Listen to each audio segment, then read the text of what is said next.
25 kilometers, 154 corners, and a staggering 81 cars on track.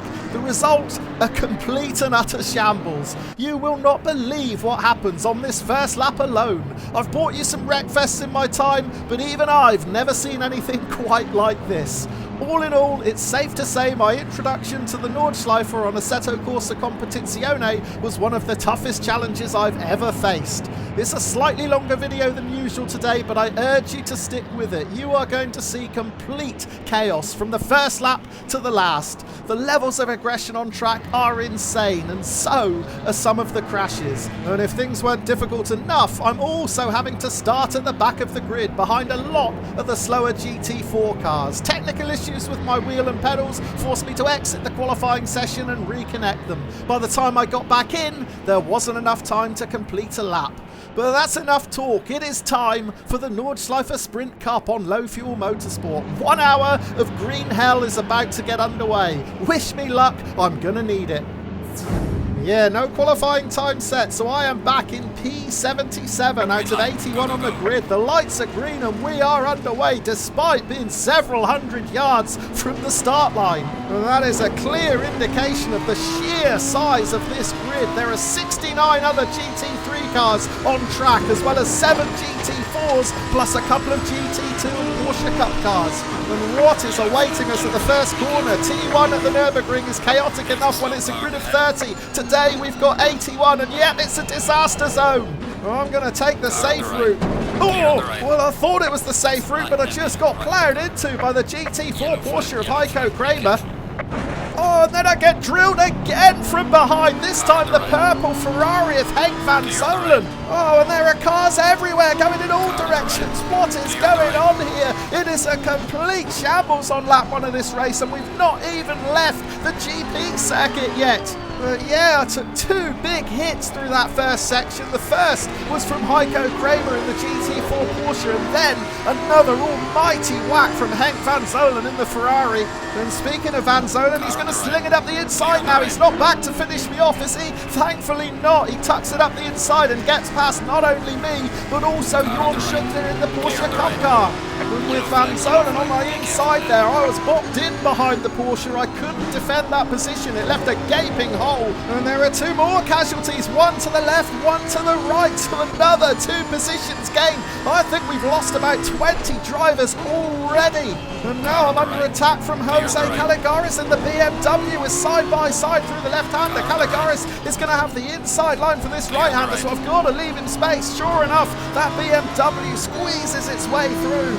And I've got to admit, I'm a bit taken aback by just how aggressive everyone is driving on this opening lap. I thought people would be taking it a little bit easier. Obviously not. Let's go back and check out the replay. What a sight this is. 81 cars charging down the start-finish straight here at the Nürburgring. But it did not take long at all for all hell to break loose. We didn't even get to T1. Now watch the Aston Martin nearest the pit wall. That's Patrice Grondin. He is going to get caught out when the track narrows after the pit exit. Yeah, right there, he suddenly realises he's running out of track. He panics, he moves over to the left, right into the Porsche of Sebastian Müller. From there, it's a domino effect. There are cars going everywhere. And there were separate incidents further back. This is actually just in front of me. Watch the BMW. It's Philippe Lasp. He's right behind the Porsche of Michael Abentham. Lasp pulls out to make the pass, completely forgetting that there are cars in front, slowing down for T1. He drills into 2 of them and causes an even bigger pile-up. We can see the full extent of the devastation from the chopper cam. There's the BMW. Lasp pulls out of the Porsche slipstream, but he's still going full pelt at this point. He is never going to get that stop. Careers into the 2 cars in front of them and skittles them out like 10 pins. Out of the first turn then, and still the mayhem continues. We're watching the number 157 BMW of Tim Bohm. Now he is going to get sideswiped by the black Porsche of Marcel Kretschmann, and that sends even more drivers spinning out. Honestly, there are so many cars on this track, everybody driving so aggressively. It is inevitable that there are going to be casualties. Watch the 164, Stefan Schuttenkopf. He takes the wider line to try and get around it, but then when he moves in, it's actually Schuttenkopf who clips the Porsche. So yet another domino effect from multiple cars vying for the same patch of tarmac. One final look now. This aerial view shows the full devastation of this incident, which went on and on and on. The car's hurtling down the back straight now, and still they're spinning out. And yeah, I've got to be honest, I wasn't prepared for just how aggressive the start of this race was going to be. I thought because of the sheer numbers of cars on track and the lack of space, everybody would be taking it easy on this opening lap. But look at this. Nobody is lifting. They are going flat out, whether there are cars in front or not. It is absolutely crazy. I mean, I was expecting some wipeouts on the actual Nordschleife part of the circuit, but I wasn't expecting this much chaos before we'd even left the GP circuit. I guess it looks like a lot of the drivers are just going flat out here to try and make as many positions as they possibly can before they get to the Nordschleife. But I just can't understand why so many risks are being taken. Look at this. Dirk Schultz in the GT3 BMW coming together with the GT4 Aston of Lucas Carl. Honestly, I have never seen anything like it. I feel lucky I've even made it to the Nordschleife, because here we are. And it looks like Dirk Schultz has managed to rejoin after his off at the previous chicane. He's 2 positions in front in that BMW. Meanwhile, I've got my hands full with not 1 but 2 Porsches. And they've both managed to force their way through. Jorn Schuchter and Michael Abentham. Now I'm under pressure from a McLaren. And it's more at Billis. Billis started P16 on the grid, so he must have been involved in that first corner skirmish. And now he's in a big hurry to start fighting his way back through the pack, putting me under all sorts of pressure already. Crash in front. Oh, and another big hit, this time from Billis behind. Honestly, guys, I've got nowhere to go. There are cars right in front of me. I've got no choice but to lift. Billis isn't taking no for an answer, though. He nudges me again. And that very nearly forces me out onto the grass. I had to fight with the car to keep it on track. That has left a big gaping hole on my inside for not only Billis to get through, but also George Persh in the McLaren. And look at Wes Yao around the outside through that fast right-hander. Well, if I hadn't have lifted there, I would have undoubtedly run Yao off onto the grass. That was a really risky move from the driver in that green Porsche. And I have been bullied out of several positions through the first section of this Nordschleife circuit. I've managed to get 1 back, breezing past the GT4 of Marius Hilbrand there. But yeah, it was really scary stuff at the bottom of the hill. Let's go back and check out the replay to see what happened. Now we're watching the McLaren GT4 of Giulio D'Alberti. Oh, and he's just going to run into the back of the BMW. That's Philippe Lasp. Now I wonder if Lasp was already in difficulty. It looked like he may have been trying to rejoin. He was certainly down on power, and several other cars taken to the grass there. Luckily, I wasn't among them. I've lived to fight another day. And I've also just noticed that the leaderboards have finally updated, and I have gained 19 positions. I started down in P77. I am now in 58th, and in the GT3 class, 52nd out of 67 drivers left on the track. Incredible progress during the start of this first lap. But there's certainly going to be no rest whatsoever, because now I've got Sebastian Muller breathing down my neck. Now ideally I'd like the driver behind me to be of a similar mindset to me, happy just to take it easy on this opening lap, but I don't think Muller is going to be that driver. He started 28th on the grid, so he was clearly also involved in the T1 incident. He'll be in a hurry to fight his way back through the pack. Meanwhile, there's an opportunity for me to gain a position and go around the outside of Jorn Schuchter in that Porsche Cup car. I've managed it, so that is another position gained. In the rearview mirror, it looks like Muller has worked his way past as well. And I'm still getting yellow flag warnings, but to be honest, they've been out for pretty much the entire lap so far. I can't see any danger up ahead, but they're still being waved on track. Has someone come to grief? Yes, right in front of us. Kai Zoller in the Honda coming to rest right on that blind apex. That was really close. Let's go back and check out the replay to see what happened. And look how aggressively they're still driving. The black McLaren is Lois Rechnier. Now he's driving the 101 plate. That means he's the highest rated driver on this grid, a rating of more than 6k, and he's so close behind Zoller. He gets caught out into this heavy braking zone. Admittedly, Zoller probably braked a little bit earlier than Rechnier was expecting. And yeah, the halfway point of this first lap, I am a nervous wreck anytime a car gets anywhere close to me. Now there's a bit of a gap opening up in front. Where's Yao? Now 1 second clear, but there's not so much of a gap in the rearview mirror, sadly. Muller just 0.4 of a second back. Yao out onto the grass in front. He kicked up a bit of dust there. That might allow me the opportunity to close back in on this pack ahead. And it also looks like there's a GT4 in there too, Lucas Carl, so that would have slowed down the ferocious GT3s ever so slightly. They've all got past him now, so it's my turn to see if I can force my way past Carl in the Aston Martin. And this is the exact reason why I hate multi-class racing. I'm terrified if I'm in the slower class, and I'm terrified if I'm in the faster class. And I've had to abort the attempt to get past Carl there because there was a rejoining Porsche to my left. He's still there, actually. It's Thomas Ciraveglia. Now, he was one of the front runners, started up in P26 on the grid. He's clearly come to grief, and he doesn't want to give up any more places than he needs to. It's going to send me out wide around the carousel for the first time. I'm still side by side with Ciraveglia. It looks like he may have been slowed a little bit by the GT4 in front, so I've managed to fend him off for now, and I switch to the left-hand side. This might be the opportunity to get past Lucas Carl, and I've just about done it. I may have been a bit rough there. I had to get my elbows out. Carl did go onto the grass. It looks like he managed to save it. Ciraviglia's got past him too. Oh, this is getting frantic. And I'm keen to see what happened to Ciraveglia. Oh, it's so brutal out there, isn't it? Side by side, the elbows are out. Cars getting forced off onto the grass.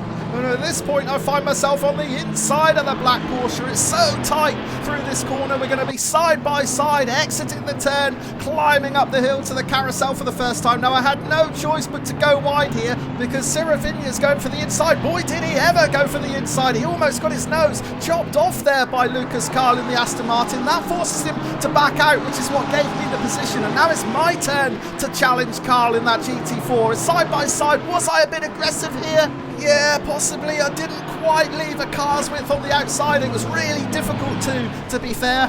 Ciraveglia putting me under all sorts of pressure now. I'm going to have my hands full with him. I know how quick he is if he started P26 on the grid. Well, let's just hope he's not quite as ultra-aggressive as some of the other drivers we've seen battling their way back through the pack. Meanwhile, in front, another Porsche has come to grief. That was Michael Abentham. But I've managed to tiptoe my way past. Thankfully, Ciraveglia hasn't managed to, so that'll give me a bit of breathing room behind. Now, what about the leaderboard? Well, I'm now up into P54. That is 23 positions gained now on this opening lap so far. The yellow flags come out again. They may as well just keep them out for the whole lap. They've barely been in. And boy, am I enjoying this breathing room now. It's 3 seconds to Yao in front. It's 1 second back to the cars behind. Right, let's see what happened to Michael Abentham. It's the white Porsche we're watching, and as they come through this fast left-hand kink, he just clips the curb on the inside. Oh, he's out of control on the grass. Spears across the track. Where's Yao? Really lucky not to get collected there. Thankfully, there was a gap on the inside. I was able to sneak through. Well, I've never been more relieved to get onto this long back straight. Finally, a bit of a breather. It's 1.2 seconds back to the cars behind. Yellow flags are still out, even though we're on the straight. I'm not quite sure where people could crash here, but yeah, yellow flag's still waving. I can't see anything. Oh no!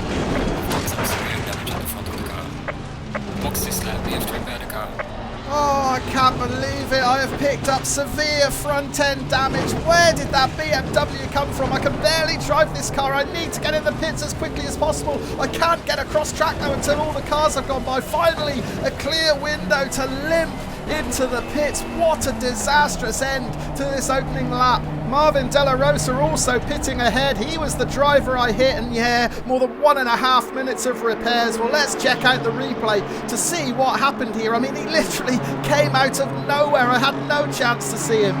Della Rosa is tucked right in behind Qian Chong. He pulls to the inside to try and make a move. There's contact. The pair of them crash out on the fastest part of the circuit. Look at De Rosa. He is completely out of control. He's going to slide back across the track. Somehow he doesn't get hit and lands in the barrier on the opposite side of the track.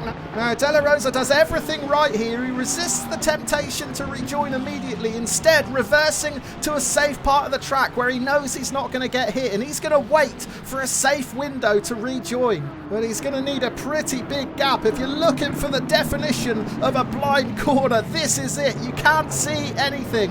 And oh no, he's just going to decide to go right as I come into shot. Oh, there's nothing I could do about that. Here's another look from my on board. And talk about being in the wrong place at the wrong time. De La Rosa had 80 other drivers he could have pulled out in front of, but no, it had to be me. And I know what you're saying. Well, the yellow flags are out. You should have slowed down. But to be honest, the yellow flags have been out almost the entire lap. If I'd slowed down every time I saw a yellow flag, I would be a long, long way back.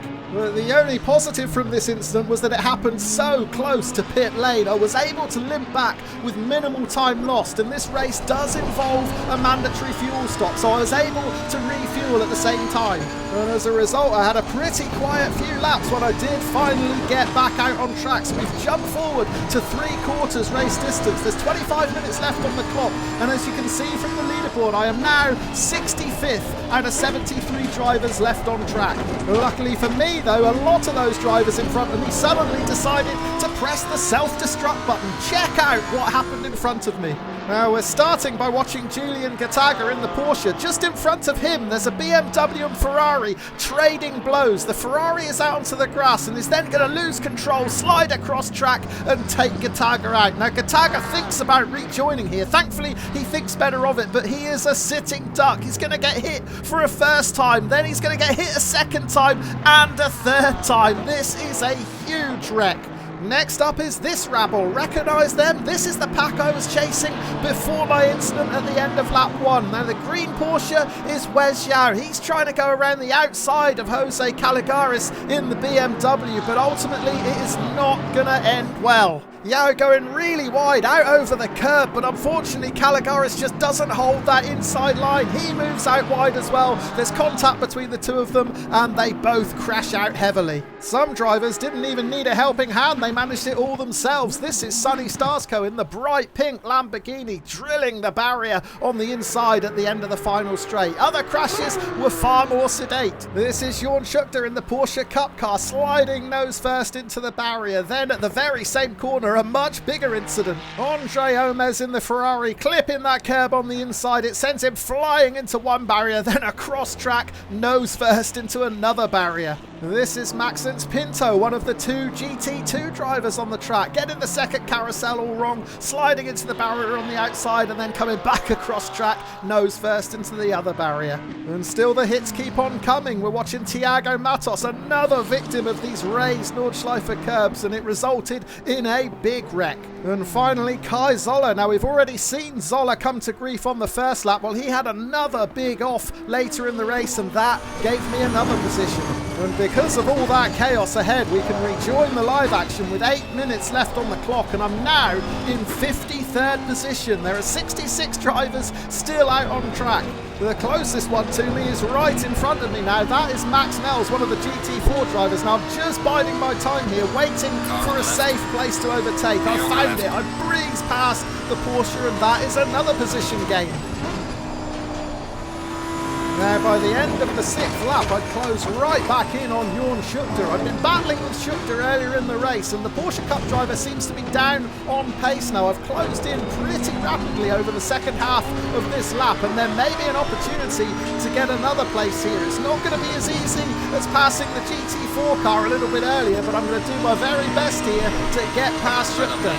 I've certainly not got the speed down the start-finish straight to do anything about it, but if I can just be a little bit streetwise into turn 1 and coming out of turn 2, I may be able to get this position. I'm going to take a deeper entry into this corner, try the switchback, cut up the inside of Schuchter, and yeah, it looks like it might be job done. We're side by side.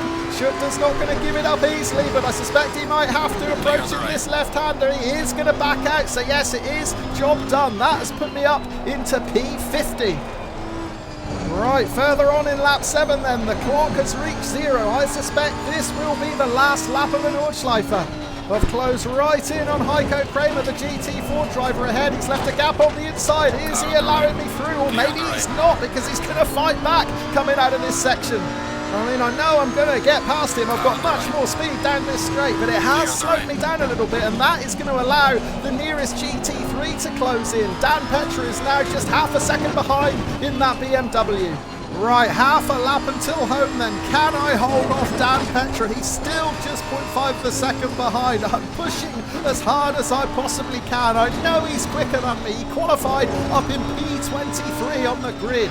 Also, despite having those repairs done at the end of the first lap, this car has never quite felt right, and I fear that he's going to bite me the harder that I push. And I am really pushing through this section. Oh, here we go. There's the mistake. There's a big raised curve on the inside. I went right over it, and it has thrown my car into the barrier. Thankfully, I didn't hit that barrier too hard. I've probably picked up some more damage, but not terminal damage.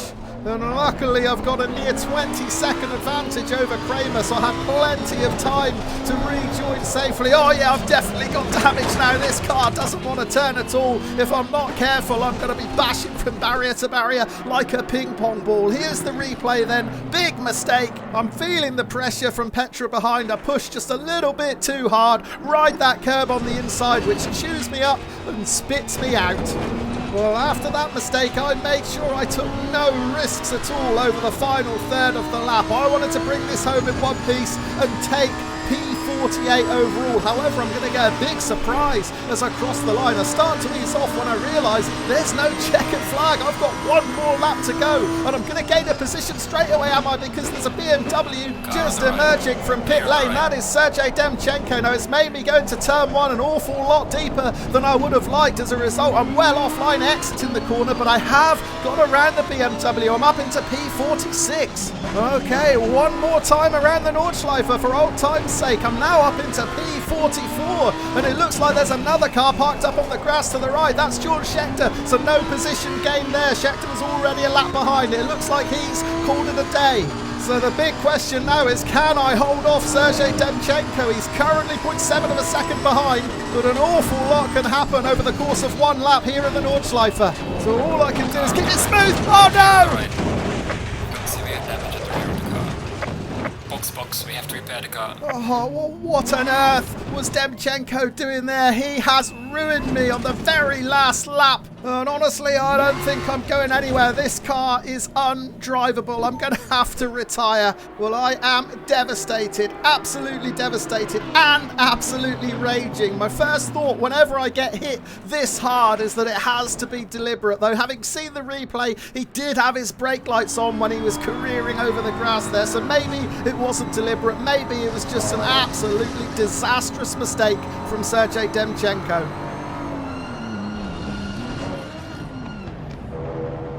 Oh yeah, well, deliberate or accidental, it really doesn't make a difference to me, because to come this far and then not even get the opportunity to take the checkered flag, well, I feel completely gutted.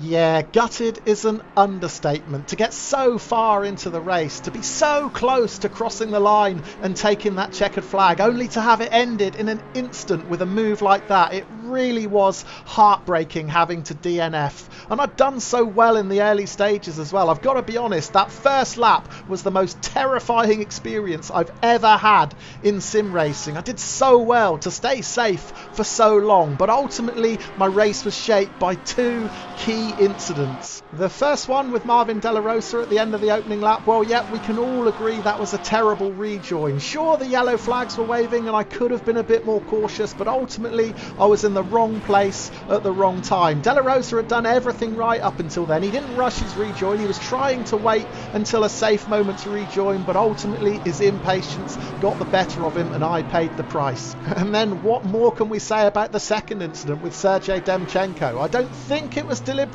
The fact that he had his brake lights on suggests that he was at least trying to stop, and it was just a catastrophic mistake on the brakes from Demchenko. Now, as gutted as I was at the time, I got a little bit of good fortune at the end there, because not long after I'd crossed the line to start my last lap, the leader of the race crossed the line to take the checkered flag, so there weren't many cars behind me. As a result, despite having to retire early, I did hang on to 46th position overall. My fastest lap in the race was an 8:40.2. Now that's about 10 seconds slower than I was expecting to go, but I was driving for the majority of the time with a little bit of damage, which of course I made worse with a couple of sloppy mistakes in the final stages. Now they were the only mistakes I made really. I kept it pretty steady for most of the time. It was just terrible luck, terrible bad fortune of being in the wrong place at the wrong time on a completely chaotic grid. Now thank you for staying with me through this one. I know it's a longer video than I'd normally make, but there was just so much action to cram in. It needed a bit more time to really do this race justice. I hope you've enjoyed watching it. If you're a regular Nordschleife endurance racer, please let me know. Is it always this bad? Thanks for watching.